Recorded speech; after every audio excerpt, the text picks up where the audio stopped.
let you worship who you love. If you want rule, there's one thing I can promise you, so help me God. Someone else will raise your sons and daughters. Hey guys, my name is Anthony Bosco. I am with my co-host Sal Limo, and we are the Delusionals. And today we have a special guest, freelance writer Eoin Higgins. He has bylines with The Appeal, Sludge, and The Intercept, and he's really uncovered a lot of stories that I've been interested in throughout my political life, really. And it's really like a pleasure for him to be here. Eoin? Yeah, thanks for having me, guys. I appreciate the opportunity to come on.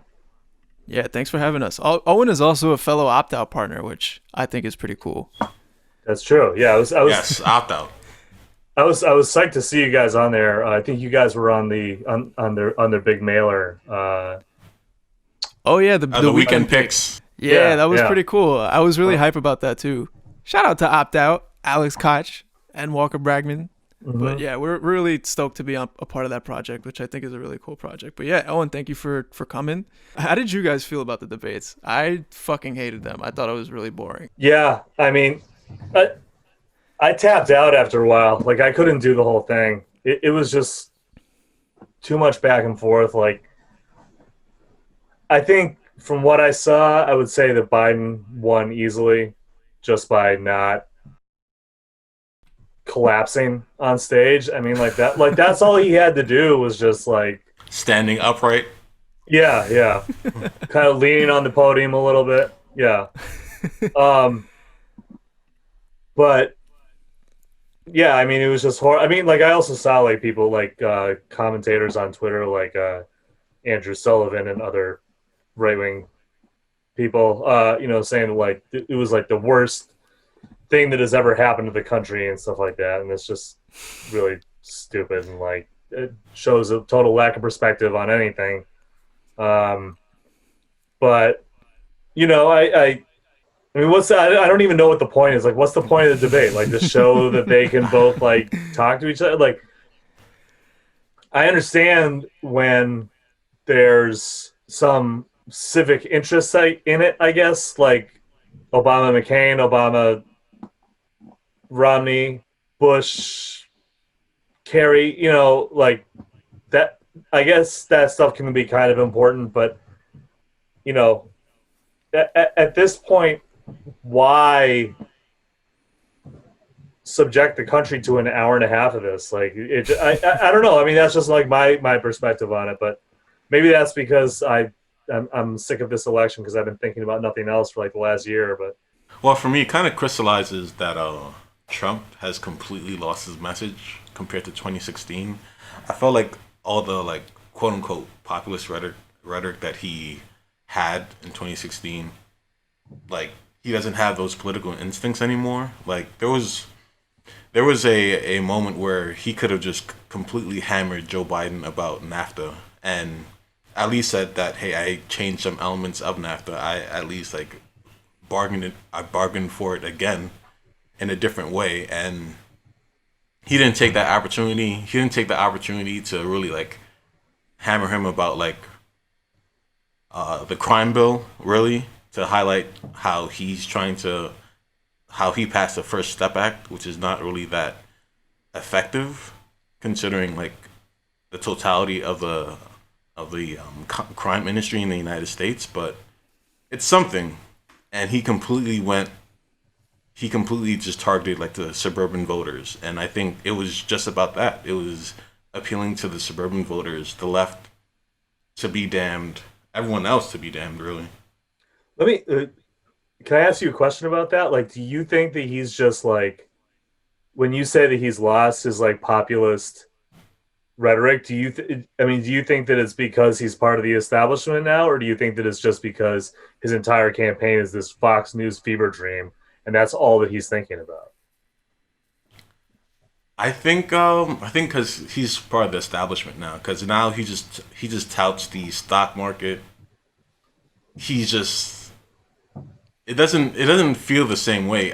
Like, even before the debates, I went to like watch his highlights from 2016, and like he had the same style of like interrupting Hillary Clinton, but it was like on substantive points. Now he's just saying like things.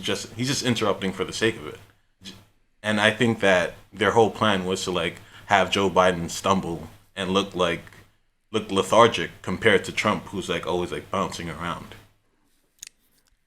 I'm not sure if I think that it's because he's lost some sort of populist. I don't think Trump has any interest in doing anything substantive ever. I really just think that he's kind of just a moral blank slate. I just think he's an anhedonic psychopath. But I think that I don't think that he's really interested in delivering anything. I think that this is like another beauty pageant for him. And this was just another chance for him to kind of make fun of Joe Biden and bully Joe Biden. And I mean, I think that the most interesting thing about the debate to me was that Joe Biden was like the only person that I've seen like bully him back a little bit and demean him back. And I think that that's something that needs to be done more often. But anytime that it had any teeth, it kind of backfired because it was easy for Trump to just attack Biden's record, which is like, it kind of just showed that Trump needs to lose to someone specific. He needs to lose to a specific kind of candidate with a specific type of attitude. Are you hinting at Bernie Sanders? I mean, Bernie, I hope Bernie, I wish that it was Bernie on the stage instead of Biden, but I'm not 100% certain if he would be as aggressive as he would need to be. I feel like he would be. But either way, it would still have more bearing than Biden because he doesn't have the piss poor record that Biden does to actually back up his claims. There's also a lot of Trump's strategy was pretty much like, yeah, I suck, but I suck because the American system allows me to suck. And like Biden's retort, he doesn't really have a retort to that because he's not putting forth anything to fix that. There was no emphasis on policy in this debate. Whereas someone like Bernie, I think there would have been. So, I mean, maybe it's like impossible to like, it's like counterfactual, right? To like even bring it up, but like maybe a Bernie Trump debate would have resulted in a more policy oriented debate. That's possible, right?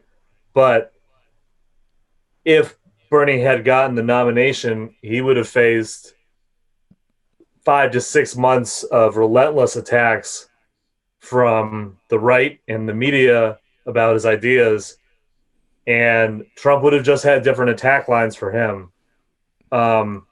That's not to say that I think Bernie has a more coherent set of politics that are better suited for this moment, and I think he would have done a lot better. I said as much last night, but it is. I think for Biden to, again, I just think like for Biden to win, and I think that he did win. He just needed to just not.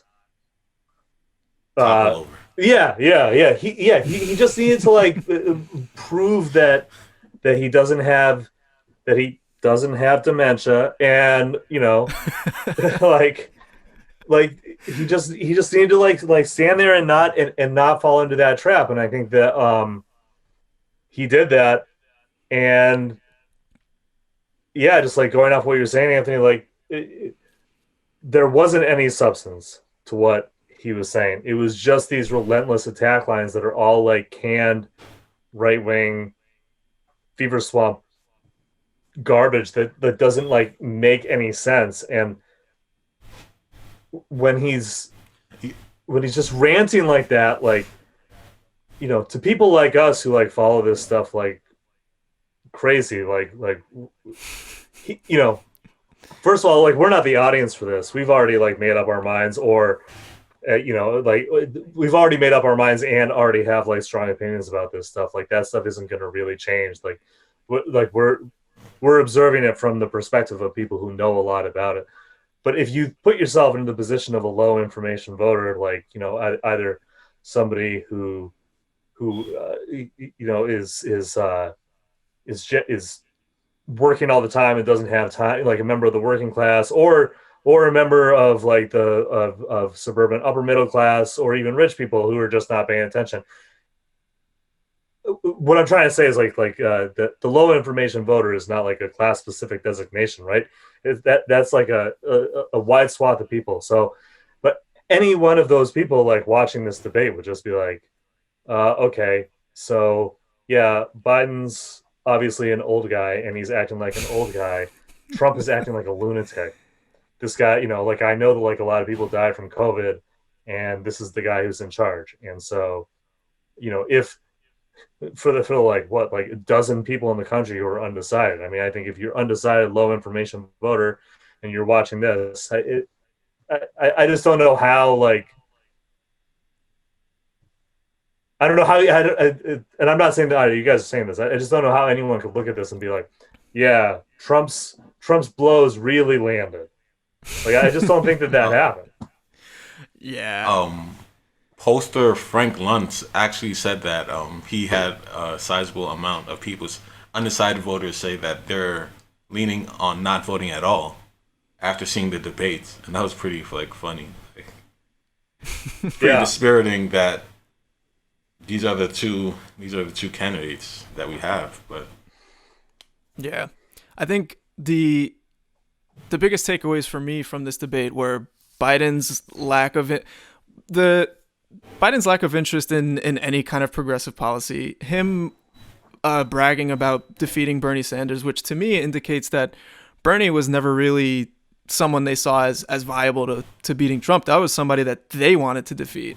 And it kind of comes off as them not really caring about policy now that Bernie's out of the way, but also Trump's refusal to condemn white supremacy. And the only thing I could think of the whole time was how is there no penalty for any of this? There's no penalty for him not condemning white supremacist groups, that's been his MO since 2015, pretty much, maybe even earlier. And it also kind of ties into his tax returns and shit, that like there's no effort to keep the ruling class in check. And I mean, these people are also in charge of the safeguards that are supposed to keep them in check. The IRS has been defunded for the past 8 years, and they can't, according to them, can't really stay in charge or stay on top of the ruling elite or just wealthy people, period. They don't have the means to like tax them appropriately. So to me, that was what blew my mind. I was like, this is like everything behind the scenes about this debate was just blowing my fucking mind and making me more upset that these are our two choices. Yeah, I mean, I do. Sorry, I just want to say one thing, which is just like, I think that I'm going to give a really generous interpretation to what Biden was saying about Bernie, because this is actually what I think he did, what he was trying to say. Mm-hmm. I think that he was definitely trying to make the point that like, we're not going to do that wacko left stuff, like providing for people's basic human rights like every other developed country in the world.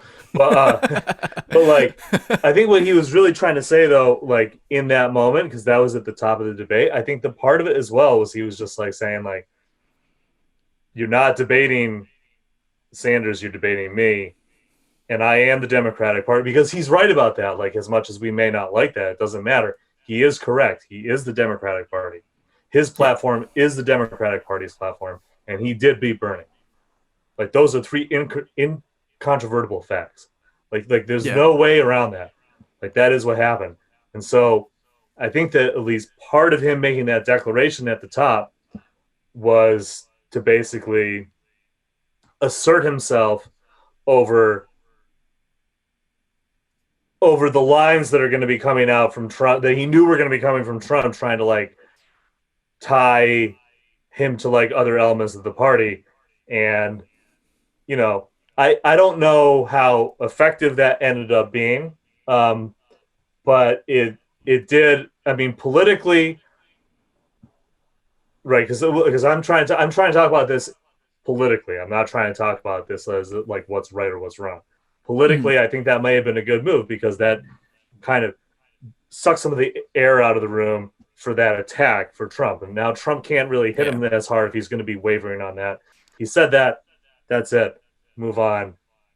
Obviously, Trump still hit him on it a little bit, but it didn't have the same kind of impact that it would have had if Biden had waffled on that stuff. And I guess that's kind of it's a really charitable interpretation, but I think that it's at least part of it.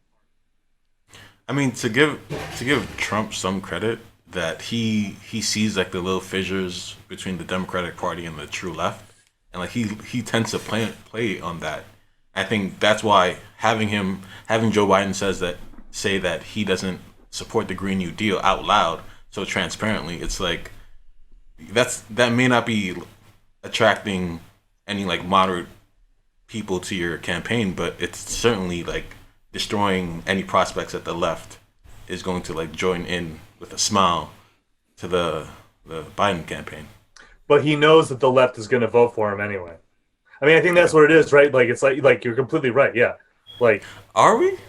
Well, I think the thing is that like not from Biden's perspective, all he's trying to do is get people to vote for him.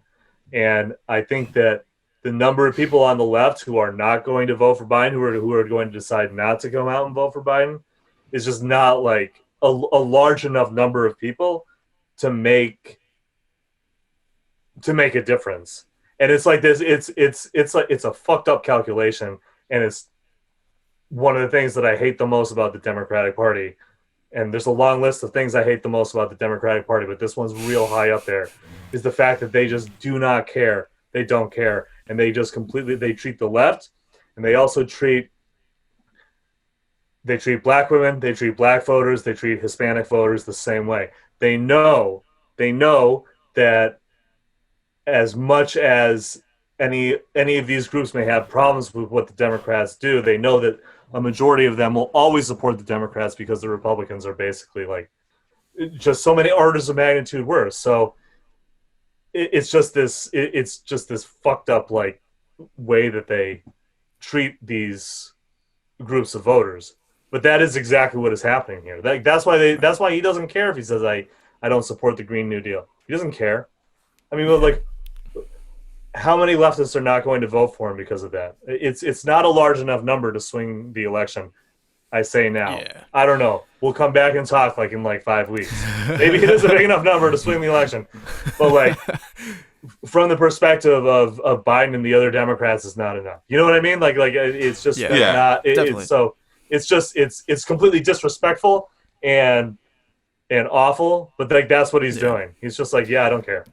Yeah, I think Biden was in a better position to talk his shit than Trump was. Because, I mean, Trump did get like 200,000 people dead. And Trump, I mean, like, if Biden was right, he's like the worst president this country has seen. And I'm not going to lie, like, as boring as the debate was, I was pretty glad to see Biden insult him that much. Because this is the only thing I really want. And I don't say that out of just some like immature sense of humor. I don't say that because I think it's funny. I say it because I think it's a genuine tactic that the DNC needs to deploy against someone like Trump. And because his base, they don't care about facts. They never have. They never will. And you can't really, for whatever fucking reason, you can't really beat him with the facts unless you really deliver it in a very insulting and like demeaning way against someone like Trump. Like you kind of have to make him feel like a fucking idiot, which is impossible because he doesn't have any self-awareness. But yeah, that's how I feel about it. Are we completely like throwing away respectability politics? Like Joe Biden is following the lead of Donald Trump, and that's I have a theory about that, right? Which is that like I think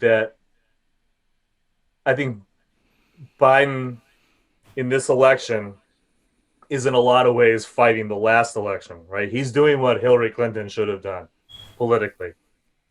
And they're probably going to do the same thing the next election in 2024 when the Republicans put up a much more dangerous and probably effective far-right extremist, assuming that Biden wins. Well, actually, Tom Cotton, like either way, they're going to put up like a more dangerous person, right? And I mean, respectability politics. I think that. I mean, yeah, I think that that stuff is probably like Trump has changed the game enough that like that's not going to really be a tactic going forward. Even though Biden does kind of like lean into that a little bit. I don't know. Like one thing I do know is that like if Biden wins, the number one goal that they're going to have for the next 4 years is to like tamp down on any kind of left mild reform that could possibly like address the problems that we have, and then act really surprised in 2024 when somebody else wins. I mean, that's basically what I see coming. So I think a lot of this, a lot of these actions, you know, I think, and I could be wrong about this, but I think a lot of it comes down to, well, this is probably an obvious take actually. It comes down to moneyed interests, and you know, you've had a pretty much illustrated career of or documented career of exposing corruption in the Democratic Party through PACs, through I believe your most recent piece was about Brad Sherman and his ties to, if I'm not mistaken, was it Indian like far right groups? Or is it really far? Well, Brad Sherman has connections to far right Indian groups. He has connections to the MEK, which is a far right Iranian group. But the story that we were doing was more focused on the pro-Israel PACs, Right. defense industry stuff. Yeah, I think I mixed that up with Tulsi Gabbard. Yes, Right, there we go. Tulsi Gabbard. The Yeah, story. you tend to do that. The story for Sludge that got me more hate mail than anything I've ever written was the story that I wrote about Tulsi. I've written a lot of stories about Tulsi, and I've always gotten hate mail, but that one got me a lot more hate mail than even normal. That's very peculiar to me. And you've also uncovered moneyed interests that are tied to Richard Neal, and these are, you know, these are just three people, but this is giant webs of corruption that you kind of have to detangle to really understand like how shit works behind the scenes. But the cult of personality behind Tulsi Gabbard is kind of fucking weird to me. That's I don't know why I'm not surprised at all that you got hate mail for that. Yeah, I mean, I gotta think for a second about. I haven't thought about Tulsi for a while because she's pretty meaningless. I mean, who has? Yeah. Like the She's last kind time of like a Joe Rogan Democrat. she just promoted the Project Veritas bullshit on Twitter. Like Oh that my was the first God. time that I had thought about her since she gutted Kamala Harris on stage. You think it was a clout chase moment, the Project Veritas thing that she did, Tulsi? I think that the fact that they were aimed at a black Muslim woman is the number one reason that she did it. Number one reason. Yeah. Wow. She has intensely Islamophobic politics.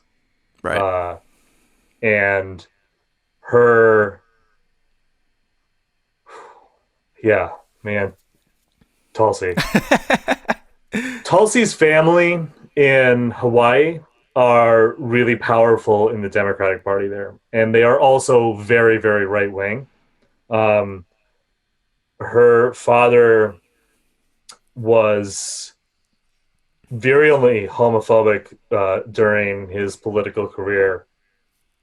And she actually was one of the people who led a walkout of Hawaiian State Assembly, I think, or State House, when they were approving civil unions there back in like 2004.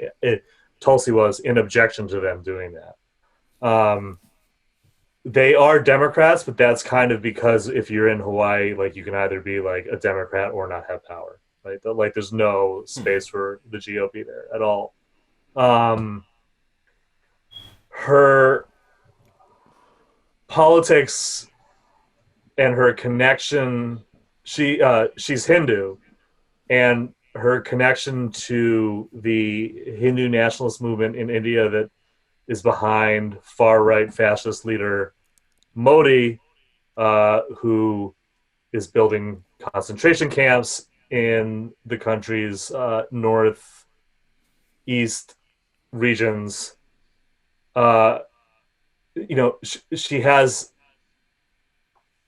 She has connections to him.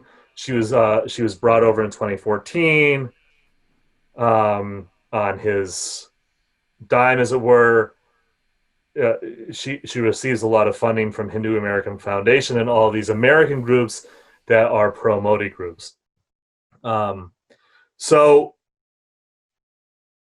for me to get a bunch of hate mail for exposing this stuff is not surprising. I mean, like, Modi's fans are extremists. Like, they're fucking crazy. Like, they're like hardcore far right. Like, they support all the hardcore far right stuff that he does. And if you expose it or write about it, you're going to get some hate mail about it. But I will say, to kind of just bring it back to like what you were saying about like money and corruption within the party, is that, the fact is that these groups have a place in the Democratic Party, and it is possible for them to flourish. To flourish and to give money. And like, there is some pushback. Now, there is some pushback, right? There's some pushback to this stuff. There's like the fact that Brad Sherman, to kind of go on to a different person in a different far right ideology, is like, he has big support from extreme right pro-Israel PACs, and that stuff also has a place in the Democratic Party, but not as much as it used to. The fact that we're actually even talking about it, not us, we would obviously be talking about, but the fact that like it is being talked about and it is a problem for him, and it is actually a problem for him, it shows how the party has moved to the left on this issue quite substantially. Not as much as I would like them to, but they have. And but the system still exists. I mean, like, I was talking to Brad Sherman. He gave me quite the interview, as in addition to insulting me and calling me everything but an anti-Semite for even asking about this stuff, he did say that he thinks that the system that we have of political donations and campaign financing is wrong. I think he actually called it evil, although he did say that he still participates in it because you have to in order to have power. The thing is that is, I mean, he's right about that, like to a certain extent. I mean, I think that people like AOC, Ilhan Omar, Rashida Tlaib, Ayanna Pressley, Jamal Bowman, Alex Morse, Cori Bush, et cetera, have shown, obviously, a guy called Bernie Sanders as well, right? Have shown that it is possible to raise money from small donors, and that is starting to become a major political and financial force within the party. But like, in general, like, no, it is like super PACs and big money that is how people gain power and have power. And so what I'm trying to say is that, like, within all of that context, to have these extreme right groups have influence over people within the Democratic Party, the so-called Progressive Party, is like, it's distasteful and it's unfortunate, but it's not out of keeping with the way that this stuff works. Like, you know what I mean? Like, so yeah. I think Brad Sherman is also in line to replace Elliot Engels as a chair of foreign committees. Is that House Foreign Affairs Committee? He is. There we go. He is the next highest ranking Democrat. That doesn't mean that he'll get it. Gregory Meeks is also in the mix, and Joaquin Castro is kind of like the outsider, kind of lefty-ish candidate who, right. I think that if you are in favor of the humanity and rights of the Palestinian people, you would want Castro. Of the three of them, he would be the one that you would want. So, right. So you mentioned Alex Morse and Richard Neal, and you wrote about that extensively for The Intercept. How does that report? Can you give us the background scoop of how that did it just drop on your lap, or did you pursue it, or? Yes, to both. So basically, what happens is this: I was visiting my family in Western Massachusetts. I was newly unemployed, and Same. Hey, like me. yeah, Hey. yeah. I didn't really know what I was gonna do and like what was next. I'm trying to set the scene here. Like I was like, I don't know, like maybe this isn't the right career for me, like blah, blah, blah. And like and this young reporter, well younger than me, named Daniel Boguslaw, contacted me through Twitter and was like, hey, if you heard about this Alex Morse stuff, and like I had been I don't know, friendly might be too strong a term, but like Alex and I had been talking quite a bit during his campaign because I'm from the first district and originally, and like we know a lot of the same people, so I already had a connection there. So anyway, so Daniel sends me this message. He's like, "Hey, I have like this stuff I'd like to talk to you." So, I was in my car and I pulled over and I got on the phone with him, and he was like, "Yeah, so there are these students and I think they have connections to Neal, and also apparently, they had this lawyer called Jim Roosevelt who's like powerful in the party look at their letter, and he was somehow involved." And I was like, well, I'm not I'm not super interested in like looking at the students' LinkedIn's and stuff like that. Like, not that that's not important, but that's just not like something that like is of particular interest to me. But I am interested in the lawyer, right? So I started digging into that. I talked to him. I was just kind of semi pursuing this. Daniel and Ryan Grimm at The Intercept started dropping articles about these students. That started to shake things loose. And on Thursday, August 13th, I had this huge breakthrough where I talked to a couple people within the state party, and they were like, yeah, it's not only that this lawyer was involved with it, but he's the Massachusetts Democrats lawyer. And the reason that he's involved with it is because the Massachusetts Democrats told these students to go to him. And so I was like, oh shit, like that's crazy. So then I just like, August 13th, I was hanging out with family and was, definitely in much more of kind of party and chill mode than I was like work mode, but I kind of pulled myself out of that and started calling people and like writing stuff and like just like pretty much for like 4 or 5 hours from like 6 to like 10 at night. And then because I was talking to The Intercept about it, and they were like doing their thing, and as I was like doing my thing, they were like, yeah, let's work together on this. And then I basically spent like the 14th was Friday, so I spent Friday, Saturday, Sunday on the phone with multiple people chasing down leads, like just like relentless, like nonstop, like adrenaline, like just going like through the roof, like as this is happening, and like find out all this stuff, find out that like they told the students to like delete their communications, getting like randomly getting like screenshot drops and stuff from people, and like I like calling people's phones like too many times in like a day, right? And like finally getting through to them, and just like all of this just like relentless stuff. And then we had that breakthrough and kept going with it, and but I think those two stories, the one that aired on the one that was published on the 14th and the one that was published on the 17th, were like the two big ones. And that was basically the result of Daniel's work to uncover this stuff in the first place, and then his work with Ryan, and Ryan's work, and then my work basically over the course of like 96 hours. Like 96 hours for me, they had been working on it for longer, and just like endless. And it was probably, I would say it's easily one of the biggest stories I've ever worked on, just to like be able to expose like this level of like corruption in the party, and like the fact that they went after Morse. Do you think if like all the major publications around District 1 actually published the accusation of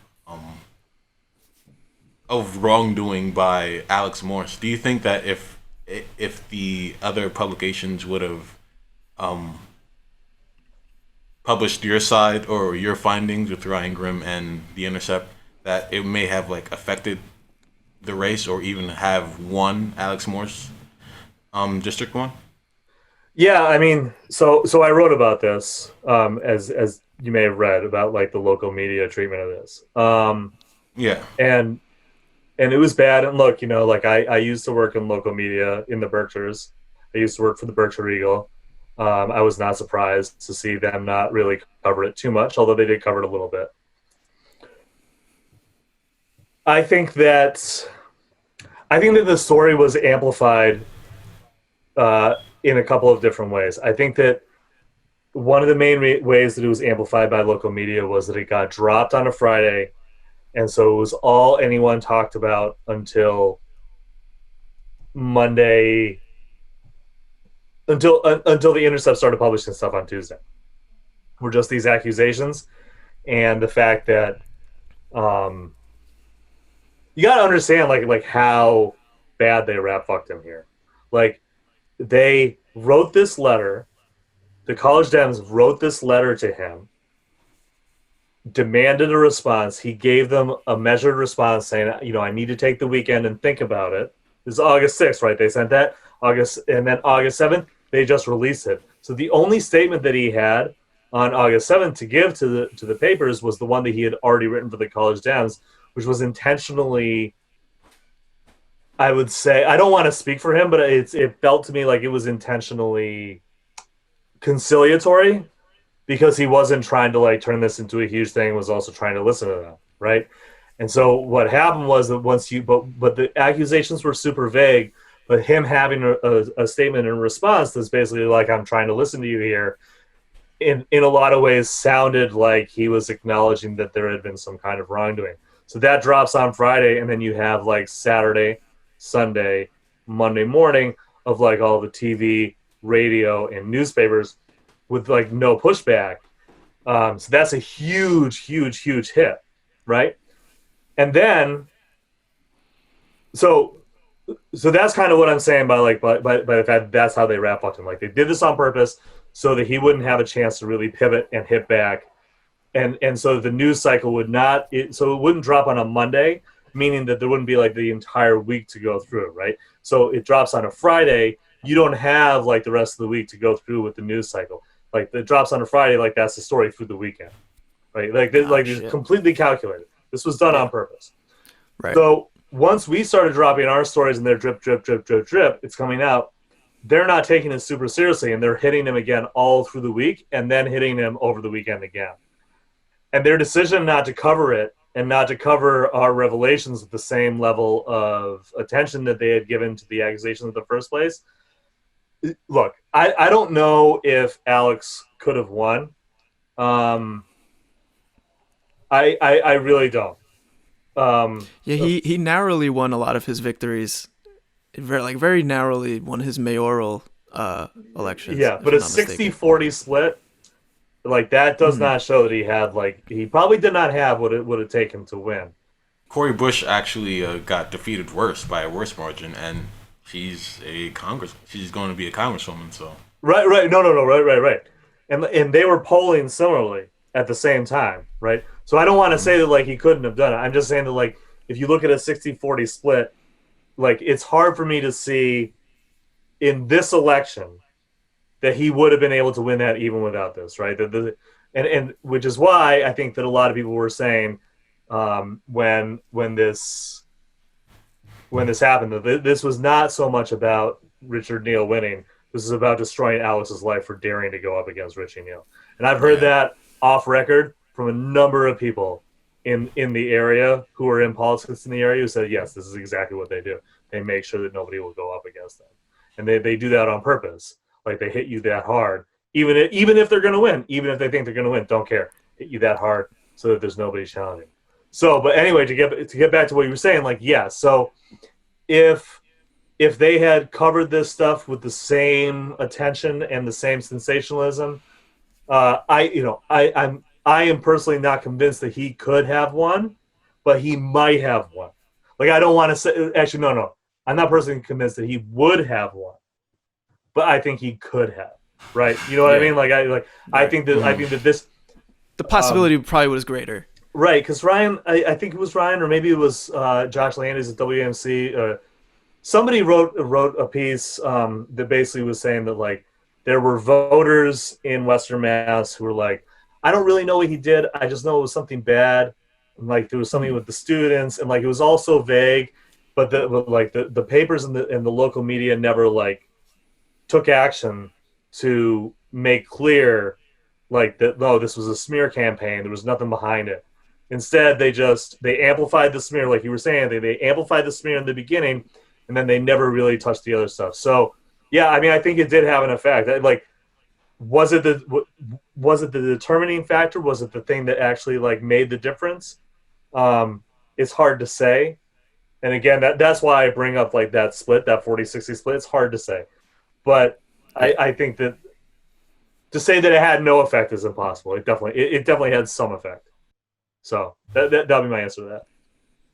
I think that I think there's a lot of concerted efforts to silence challenges to power and corruption, and I mean, you can kind of see it within the party. I mean, I don't think that you can effectively fight the system from within. I don't think that many people have been successful in that, and not that they should be shamed for it. It is an uphill battle, but I think one of the more high-profile trials going on right now is the Assange extradition, and I kind of wanted to ask you, considering your career in journalism, does it signify anything for you? Is there any kind of because to me, what I gather from this is that it's a front. It's a very concerted effort by the American government to silence somebody who is effectively uncovering corruption, not just within the American party, but within governments in other countries and the like. And it seems like this is a concerted effort to silence somebody who's doing that. And there have been even bills passed by, I think it was Senator Joe Lieberman, tried to pass a bill called the Shield Law that would shield journalists from using the First Amendment to publish leaks or anything like that. And like, does this trial, what does this trial mean to you as a journalist? Yeah. It's interesting. I think that a lot of, Julian Assange has become such a polarizing figure because the one thing that they've been able to do more than, I mean, like, I'll get into like how they treated him, but as far as like his place in the American psyche, WikiLeaks is now thought of as kind of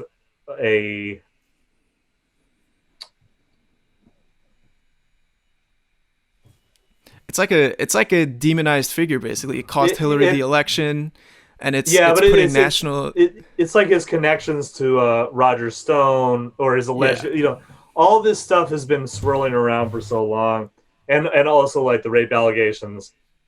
Right. All the stuff has been swirling around for so long that like it's hard to have like a rational conversation with people about what's actually going on with this trial. Present company excluded, of course. I'm just saying, like, when you talk to people about it, like everyone has a strong opinion on Assange that is maybe not based in the facts. I think that Assange is probably not somebody who I would like want to hang out with personally, but that does not matter.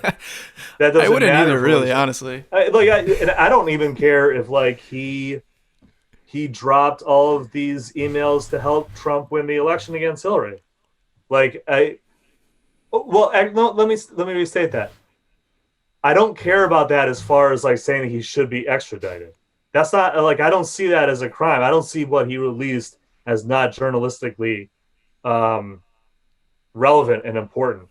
And I think that like that primarily, the reason that I'm framing it like this is because of what I'm talking about, like people having difficulty addressing this without talking about his whatever they may think about him personally. Like I just like dismiss that out of hand, because I think that in order to, let's assume that everything that they say about him that's quote unquote bad is true, as far as his actions with the election or any kind of political motivations. that he may have had. Whether or not you think that's good or bad or journalistically, or a violation of journalistic ethics or not, the idea that you would then extradite him, because that's not. By the way, that's not what this is about. What this is really about is him publishing the Chelsea Manning video. That's what this is about. This was always been about that. The Task Force 373 video, right? Of them shooting citizens in Baghdad? Yeah. That's what this has always been about. Yep. Him exposing the Reuters journalists? Were they Reuters journalists? I'm sorry. Or was that another video? Is that the one? I thought that they were aid workers. It may have been a journal. Look, it was some journalists. Yeah. I can see the video in my mental, movie theater, but I can't. I'm missing the context. The audio isn't there. But I think you're right. But no matter who it was, I mean, they obviously they shot, a bunch of people came to help, and then they shot again. So it was like a blatant war crime. There was no question about it. And I think that exposing that is the reason that they have always been after him, much more than anything else that he exposed. And then, of course, the Snowden stuff, even though they weren't connected, just made them very angry. And of course, Chelsea Manning and now Reality Winner are two of the people who have faced the most pressure and mistreatment because of that. But as a journalist, I find it really distressing that they are trying to extradite him here, for a number of reasons, based on freedom of speech, but also the fact that he's an Australian citizen and he's not bound by our laws. So why are we trying to bring him over here? There's no reason to. He's also not offered any protection under our laws either. Which is kind of nuts that you try him under these laws, but you don't grant him the same protections under these laws. Yeah. And there's also I'm not sure if you were aware of this, but there was the owner of Las Vegas casino, who is, I'm pretty sure he's cozy with Sheldon Adelson, who is one of Trump's largest donors. It's believed that he uses his casino as a front to spy on foreign diplomats. He hired a Secret Service officer to set up security. That same officer, I think his name is Brian Nagel, helped David Morales set up the security that is housing Assange, collecting his phones, collecting the phones of people that visit him. I believe he's it's been known or reported that he's being tortured by a psychoanalyst. I think his name is Mills Nelzer. But you think of all the operations that the CIA has, and it's kind of insane to me that they would have a front, like a casino front, and its focus is on this one journalist. And it's I don't know, to me it's a very scary message of control, if I'm being honest. Yeah, I haven't heard about that, but what I can speak to is that the treatment of Assange, the pictures and video of him coming out of the embassy, bedraggled after being kept in there for years, the way that they don't care about his health, they don't give a shit, they want to extradite him anyway, and I don't know, summarily execute him or something. I honestly think that it doesn't even matter if they end up trying him or extraditing him or not. The message that they are trying to send is being sent, right? Yeah. If you publish things that are critical of empire and hurt us in this way, we're coming for you with everything that we have. Right. And it's a raw display of power. And it's very unsettling, for a journalist, but it should be very unsettling for anybody who cares about free speech or accountability for U.S. Accountability for anybody in power, especially for a country that is the hegemonic power in the world and the greatest economic and military force on the planet. Maybe second economic, but definitely primary military. I mean, to base our empire in this kind of assumption that that there are certain principles that we abide by, whether or not that's bullshit, which it obviously is, but still to present that to people, and to now like not even like to discard the pretense of it completely, and to say no, this is just about power. I mean, that should be scary to people. Like that should be a scary thing. And luckily, the hegemonic power has a mainstream media source. I mean, mainstream media apparatus like we currently have. Like this isn't just like about Julian Assange. Like you can see this with the Jeffrey Epstein case. I think she was with ABC at the time. Amy Robach had proof of like Prince Andrew being at Little St. James or whatever you call it, and they refused to air that on ABC because they want to cover the Prince Andrew wedding. So like these small Prince Andrew's not at his wedding. He's at Little St. James Island right now. Call back later. And I want to react to that Epstein thing because I don't often get a chance to talk about it. So I think that the media's treatment of the Epstein case, and I would say as well, the way that they treated Ronan Farrow's Weinstein story, and the fact that Bill Clinton and Donald Trump are both like friends of Epstein, and may well have both allegedly spent some time with extremely young women there, and brutalized and trafficked them.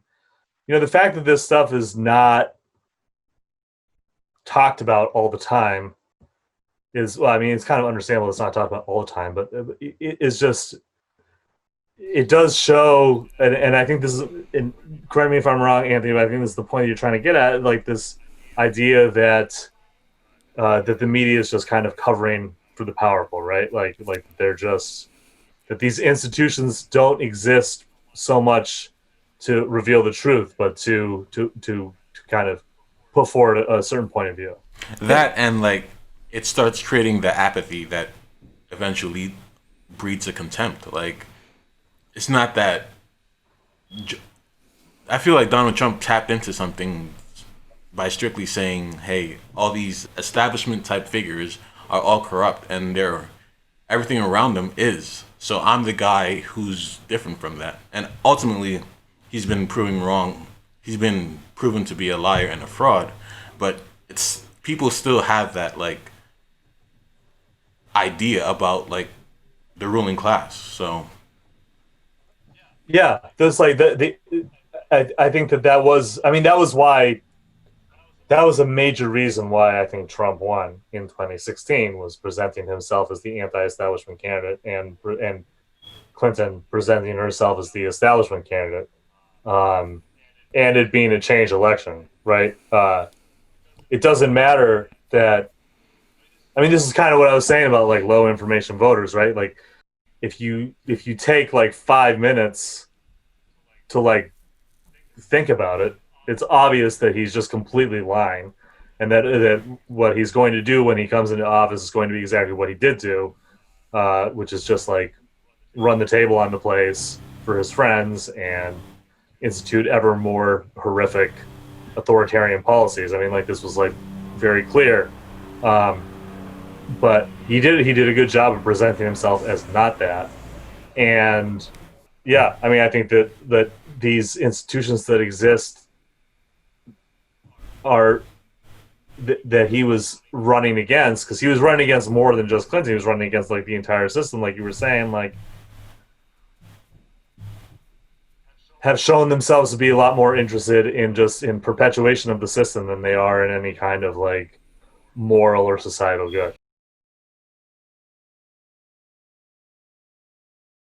well, to tie everything together, it's pretty funny how like liberals are going to be faced with the fact that they have to reconcile that Trump basically evaded all his taxes under like a Barack Obama like presidency, and like they also have to reconcile the fact that Barack Obama prosecuted more journalists than any president before him, and that the fact that he's a constitutional professor seems like the whole pretense of, hey, Donald Trump is dumb but evil.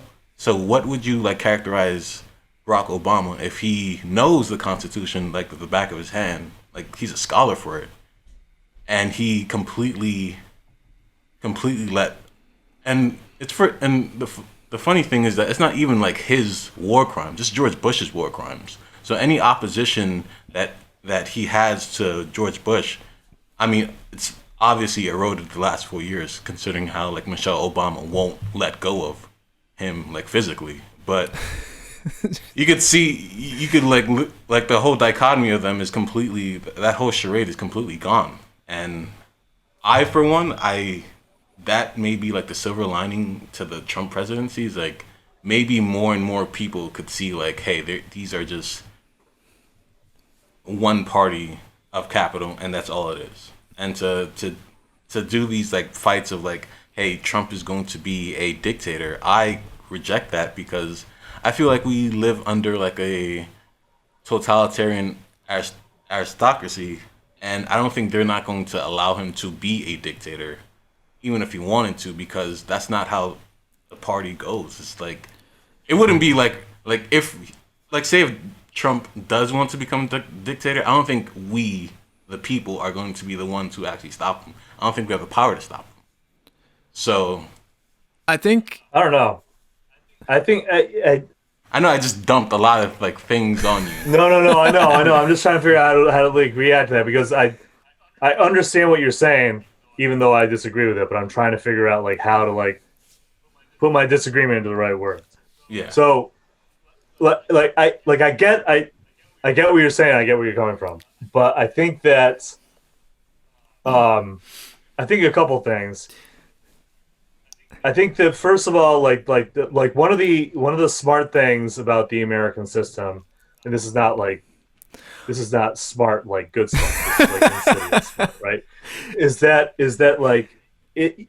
I mean, you could call us like a totalitarian aristocracy, but like the reality is that it's more of like an oligarchy where it is technically possible to reach the quote unquote aristocracy without beginning as a part of it. And those kinds of stories become like the kind of mythos that the entire system relies on. This ideal relies on that mythos to continue to self-perpetuate, right? And so that's why I have a little hesitation referring to us as an aristocracy, just because I just don't think things are quite that rigid. As far as like Trump being a dictator or not, or becoming a dictator or not, or being stopped from becoming a dictator, it's hard. I think it's hard to have like a definitive answer on that, whether or not that could happen.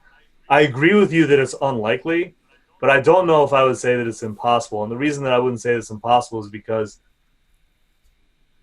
he is just the continuation of like 50 years of ever increasing executive power since the impeachment of Nixon, right? The impeachment of Nixon is like a major fulcrum moment impeachment of Nixon and the resignation is a major moment because it's the moment in which the executive was forced to step down because of power from the branch that's supposed to hold him accountable, which is Congress, right?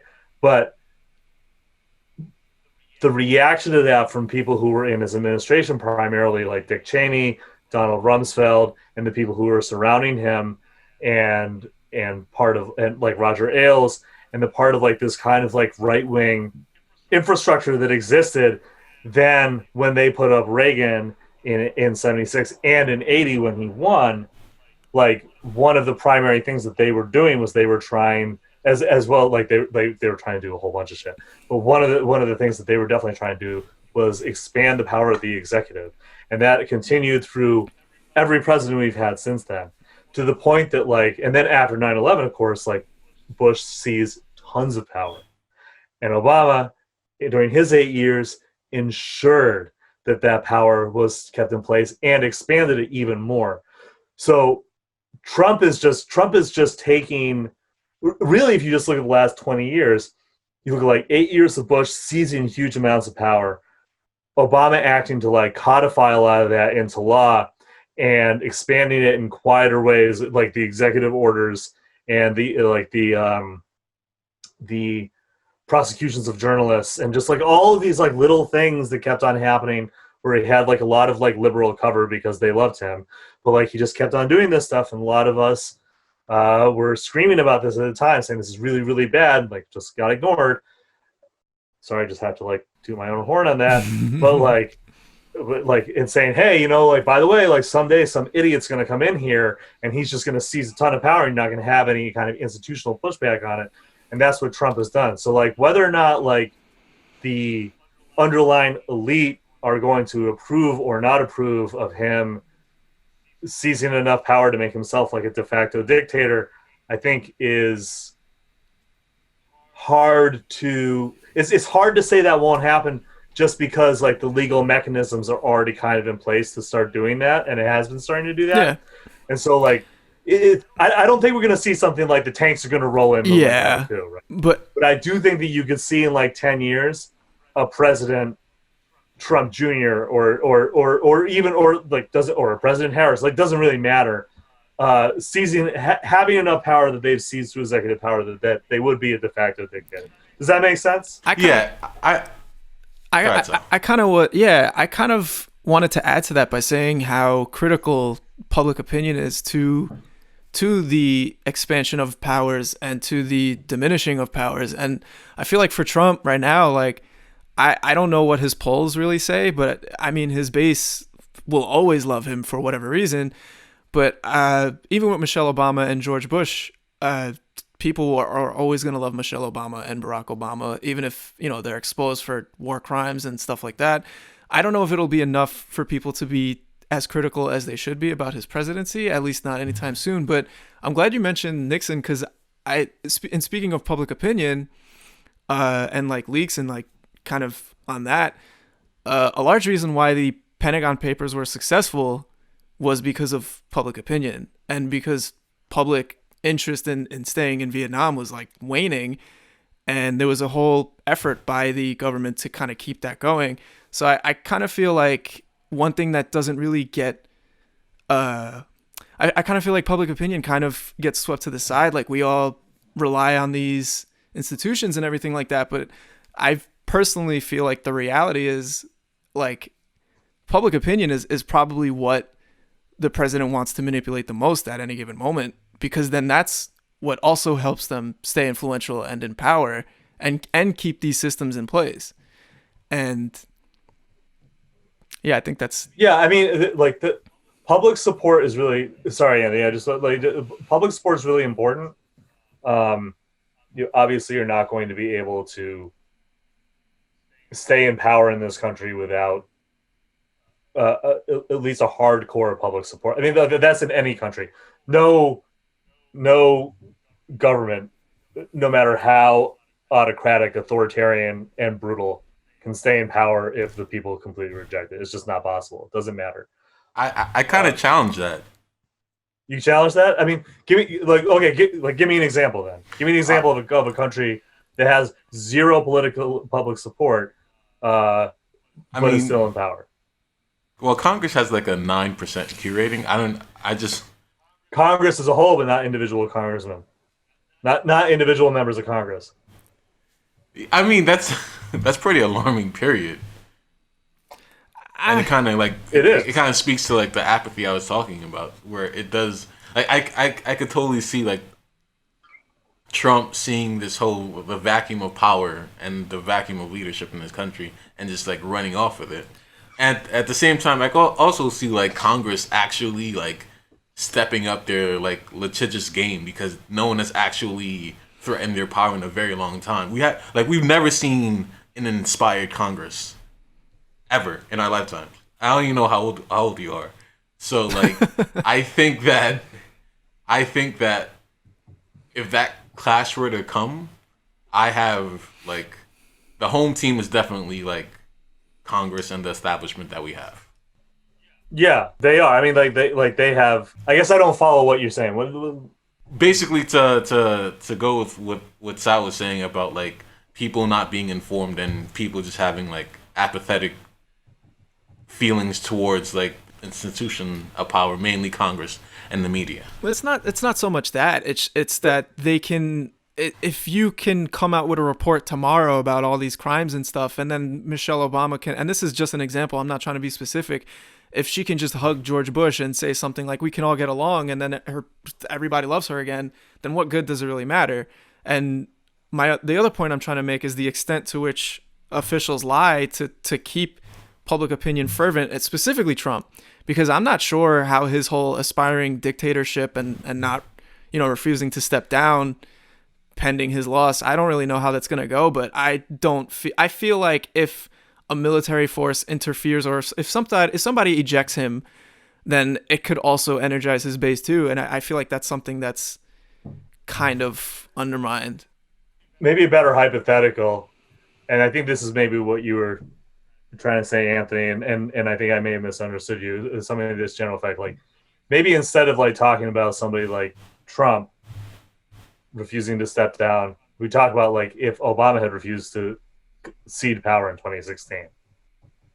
Is that kind of more what you were saying? I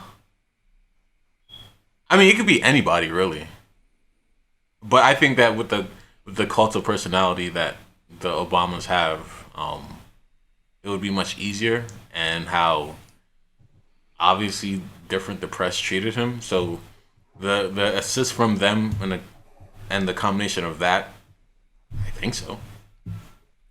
Yeah, I mean, I don't know.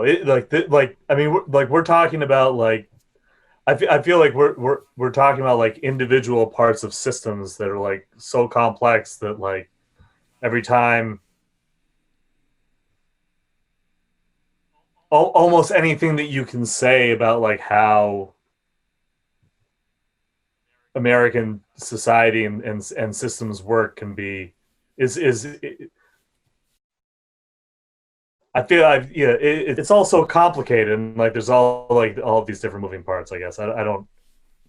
No, yeah, I agree. I think that it's, with everything going on, it's more of a show of like there is no excuse for partisanship really, because they all kind of operate on a corrupted front, and it's easy to say that, but it's difficult to really hammer that point home because it's also a cult of personality. I mean, I think that there's always going to be a cult of personality with some leaders.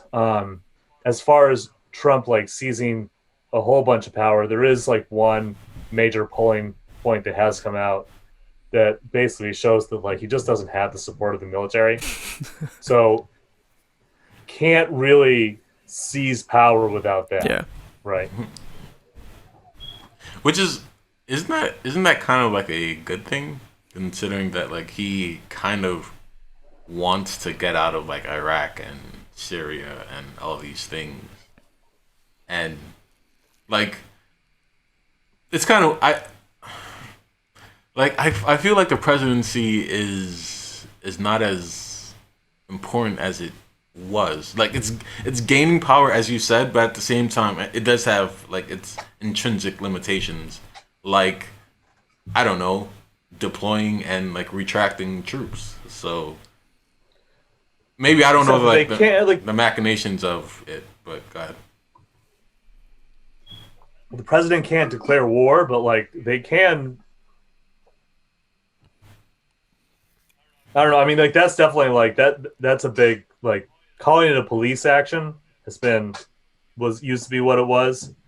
Now it's like like the president can deploy troops by himself without getting Congress's permission for a certain amount of time, assuming there's like some kind of like emergency or something like that. As if I recall correctly. Is there some sort of preventive clause that or something that so he's bragged about sending in the U.S. Marshals to that Portland protester, Michael Reynolds, who was eventually killed by the Marshals, and he's more or less bragged about it. Is that something that is he authorized to do that? I mean, I know that's like the question of the past 4 years, but is that within his realm of like, is he supposed to be able to do that? I guess is the better question. I mean, this kind of goes back to like this like kind of expansion of executive power. Like there are all these like emergency things that the president can do, and so like can he do it? Like I mean, Probably not. you know, and I'm just Not that it matters. I'm just talking out the top of my head here. Right. I don't actually know like the actual legal answer for Yeah. it, but I would imagine that like yeah, he probably can a little bit, but maybe not permanently. But then there are all these other like ways that they can kind of circumvent any kind of accountability or like borders around their power. That's not really the right word, but you know what Yeah. I'm saying. Like Yeah, I mean, they've been expanding nonstop, and we've seen that with the DHS. They continue. I think Bill Barr has expanded. They've basically gone to say, if we can say that we need to do this, then we'll do it. It doesn't matter for what. So they can bend legality at their will, I suppose. But I mean, yeah, and like, and you know, also like kind of go back to like what we were talking about before. Like people still believe in the American system to an extent. Although, like, it's certainly true that like our institutions are not exactly popular with the people. So, you know, what any challenge to like any of these institutions would look like is probably somewhat of an open question. Like if it's Trump versus Congress, who is more unpopular? I mean, that is a good question. Like who is more unpopular? Like who doesn't have the support of the people, and who ends up on top, and what happened? I mean, like things are so unpredictable right now with the pandemic, and with people in the streets, and with the election is not going to be decided for days at least, you know, after votes are in. Very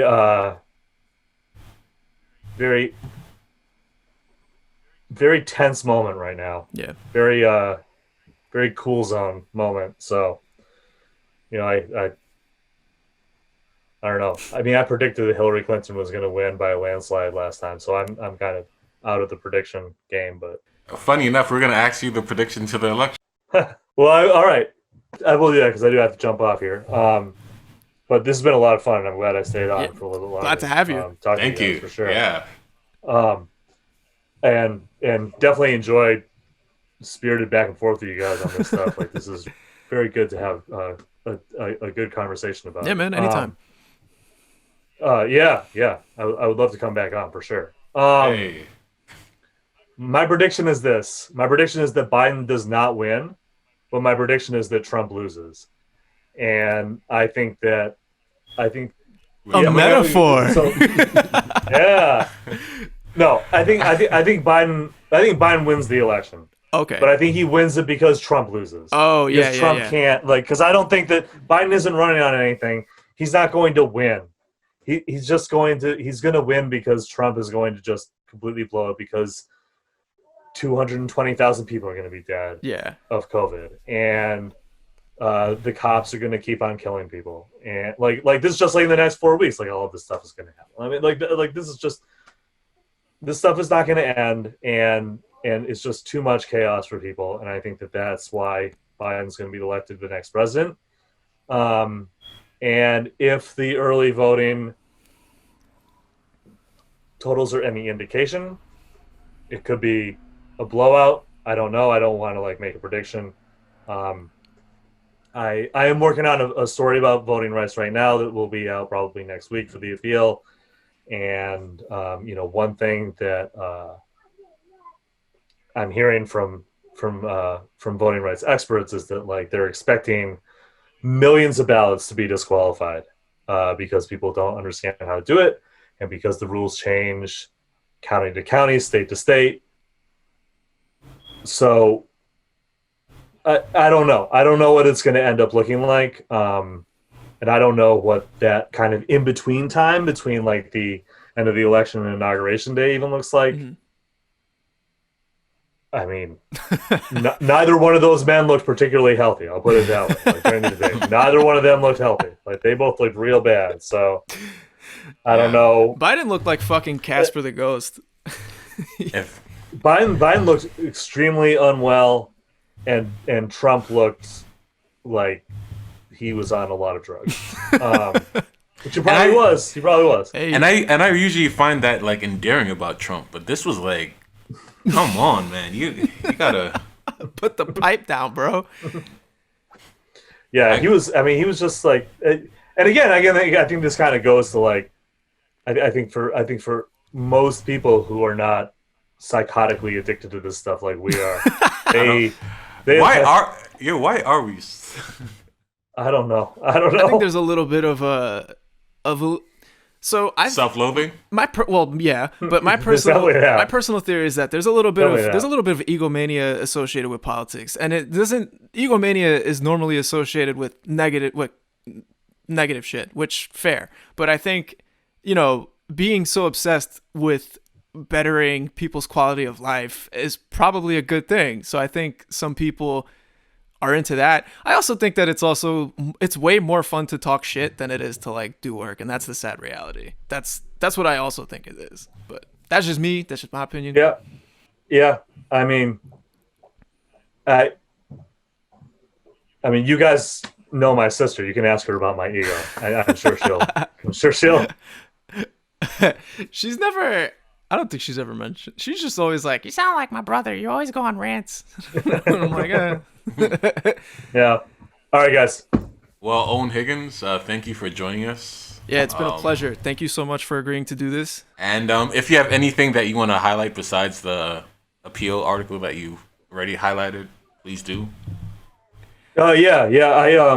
I have a couple things in the works, but one thing I'm kind of doing kind of in between and, possibly trying to like turn into something maybe a little bit more regular is I started one of those Substack newsletters. It's called The Flashpoint. I'm just basically just trying to like cover stories that are kind of undercovered right now. I just did something on mental health patients and how they're treated if they're unprofitable and like getting dumped. I have something coming out about pregnancy and childbirth during the pandemic. These are like, it's just kind of like a clearinghouse for stories that I find interesting. It's totally free to sign up for. If you want to subscribe and kick a little bit of money, you can, but that's totally not necessary. I'm not doing like a tiered subscription thing here. People want to help, they can. If they just want to read, that's totally fine. But I would say that's the biggest thing that I had to promote. So if anybody wants to check it out, just go and check out theflashpoint.substack.com, I think, or just go to my Twitter page. Go to opt out. Or opt out. It'll be on opt out as well. Perfect. Yeah, for sure. Owen, once again, thank you so much. It's been a pleasure, and thank you for all the work that you do. Oh, thanks, guys. Yeah, Thanks for take having me. care. Thank you.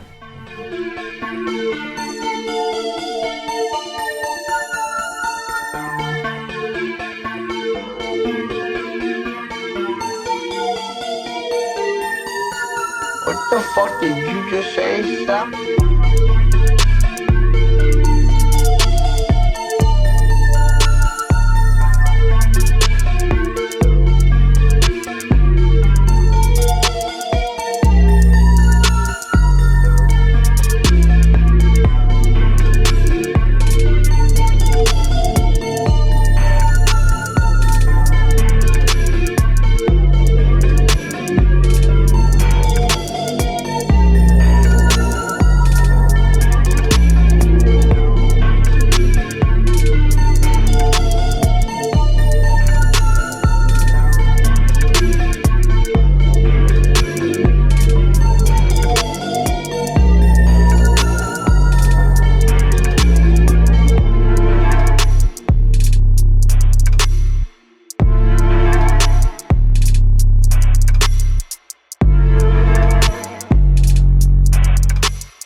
let you worship who you love. If you want rule, there's one thing I can promise you, so help me God. Someone else will raise your sons and daughters.